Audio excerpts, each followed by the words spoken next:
পরিবেশ রক্ষায় সবাইকে আত্মবিধ্বংসী সিদ্ধান্ত থেকে সরে আসার আহ্বান জানিয়েছেন প্রধান উপদেষ্টা ডক্টর মোহাম্মদ ইউনূস।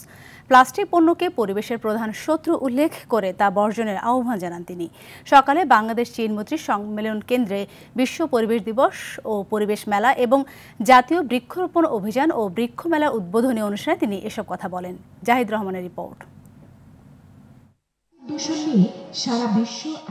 বাংলাদেশ চীন মৈত্রী সম্মেলন কেন্দ্রে বন, পরিবেশ ও জলবায়ু পরিবর্তন মন্ত্রণালয় আয়োজন করে বিশ্ব পরিবেশ দিবস ও পরিবেশ মেলা এবং জাতীয় বৃক্ষরোপণ অভিযান ও বৃক্ষ মেলার 2024-এ এসে কার্যক্রম আমরা শুরু করেছি বাস্তবায়নে। এতে অংশ নিয়ে প্রধান উপদেষ্টা পরিবেশ ধ্বংসের জন্য মানবজাতিকে দায়ী করেন। আহ্বান জানান পরিবেশ রক্ষায় পলিথিন বর্জনের।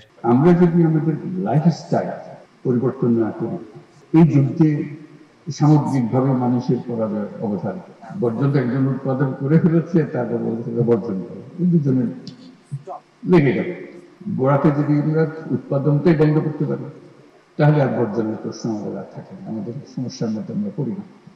এবং উৎপাদন বন্ধ করলে যে দুনিয়া অচল হয়ে যাবে তাও না। পলিথিন বেশি দিন আগের জিনিস না, মাত্র সেদিনের জিনিস। তরুণ প্রজন্ম অসীম শক্তির প্রমাণ গণ অভ্যুত্থান। তাই পরিবেশ রক্ষায় সকল নাগরিকদের পাশাপাশি তরুণরা বিশেষ ভূমিকা রাখবে বলে আশা প্রধান উপদেষ্টার। তরুণরাই আমাদের নতুন বাংলাদেশ গড়ার স্বপ্ন দেখতে অনুপ্রাণিত করেছে। নিজের মধ্যে এমন সংকল্প করতে হবে যে আজ থেকে আমি আমার দৈনন্দিন জীবনে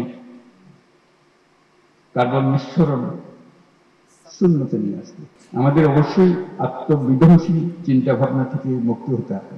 অর্থনৈতিক লাভের জন্য পরিবেশের ক্ষতি করে যাব, এটা আমি কিছুতেই নিজেকে মানতে দেব না।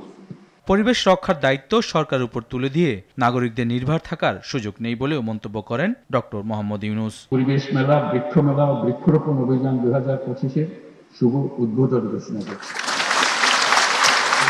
পরিবেশের প্রথম সবক হচ্ছে আমার পরিবেশ আমাকে রক্ষা করতে হবে, আর কেউ এসে রক্ষা করে দিয়ে যাবে।